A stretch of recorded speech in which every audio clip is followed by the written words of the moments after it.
माँ जो कभी कुछ नहीं मांगती। सुबह के 5 बजे थे। गली में अभी भी अंधेरा पसरा हुआ था। ठंडी हवा में सन्नाटा ऐसे था जैसे शहर भी सो रहा हो। सीमा चुपचाप उठी। आज उसका इंटरव्यू था। आईने के सामने खड़े होकर उसने खुद को देखा। थकी हुई आंखें, हल्के काले घेरे और चेहरे पर एक अजीब सा डर। डर असफल होने का नहीं था, डर था कि फिर से माँ को निराश ना कर दे। पीछे से आवाज़ आई, सीमा चाय बना दूँ? वो उसकी माँ शकुंतला थी। सीमा ने जल्दी से आंसू पोंछे और मुस्कुरा दी। हाँ माँ, थोड़ा जल्दी बना देना। शकुंतला मुस्कुराई, लेकिन उनकी मुस्कान में भी थकान छुपी हुई थी। 55 की उम्र, झुकी हुई कमर, हाथों में दरारें, पर चेहरे पर कभी शिकायत नहीं। सीमा जब 5 साल की थी तब उसके पिता का देहांत हो गया था। उस दिन के बाद शकुंतला ने कभी सफ़ेद साड़ी नहीं उतारी और न ही जिंदगी से लड़ना छोड़ा। शकुंतला ने घर घर काम किया, कभी बर्तन, कभी झाड़ू, कभी कपड़े। हाथों में छाले पड़े, पर बेटी की किताबों में कभी कमी नहीं आने दी। जब सीमा 10वीं में टॉप आई तो स्कूल ने इनाम में एक ट्रॉफी दी। सीमा खुश थी, लेकिन घर आकर उसने देखा माँ ट्रॉफी को ऐसे साफ कर रही थी जैसे वो सोने की बनी हो। उस रात माँ ने चुपचाप अपनी पुरानी चूड़ियाँ बेच दी ताकि सीमा की कोचिंग की फीस भर सके। सीमा को ये बात सालों बाद पता चली। कॉलेज के बाद सीमा को नौकरी नहीं मिली। एक इंटरव्यू, दूसरा, तीसरा, हर जगह रिजेक्शन। हर बार घर लौटकर वो मुस्कुराती, अगली बार हो जाएगा माँ, लेकिन रात को तकिए में मुंह दबाकर रोती।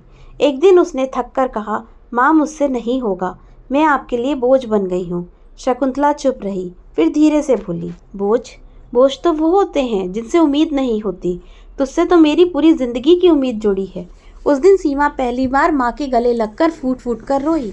आज वही इंटरव्यू का दिन था। सीमा ने माँ के पैर छुए।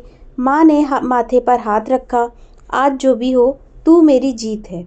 इंटरव्यू अच्छा गया, लेकिन रिजल्ट 2 दिन बाद आने वाला था। 2 दिन सीमा के लिए 2 साल जैसे थे। तीसरे दिन सुबह माँ नहीं उठी। सीमा ने आवाज़ दी, माँ। कोई जवाब नहीं।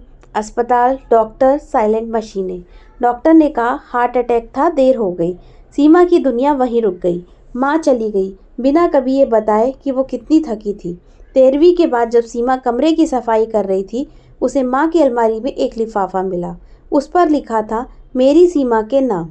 हाथ कांप रहे थे जब उसने खत खोला। बेटी, अगर तू ये खत पढ़ रही है तो मैं तेरे पास नहीं होंगी। मुझे माफ़ करना, मैं तुझे अपने दिल की बात कभी कह नहीं पाई। तू सोचती है कि मैंने तेरे लिए बहुत कुछ किया, पर सच तो ये है कि तू ही मेरी ताकत थी। अगर तुझे नौकरी मिले तो खुश होना, अगर ना मिले तो भी खुश होना, क्योंकि तू कोशिश कर रही है और वही काफ़ी है। और हाँ, मेरे जाने के बाद खुद को कभी अकेला मत समझना। मैं हर उस जगह हूँ जहाँ तू मुस्कुराएगी। तेरी माँ। खत गिर पड़ा। सीमा ज़मीन पर बैठकर रोने लगी।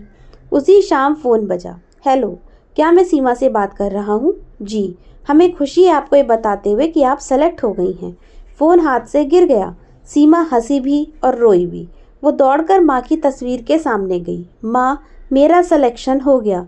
तस्वीर में वही शांत मुस्कान थी। आज सीमा एक सफल महिला है, पर हर सुबह वो माँ के नाम एक कप चाय बनाती है। और जब कोई पूछता है कि आपकी प्रेरणा कौन है, तो वो बस इतना कहती है, एक औरत जिसने कभी अपने लिए कुछ नहीं मांगा।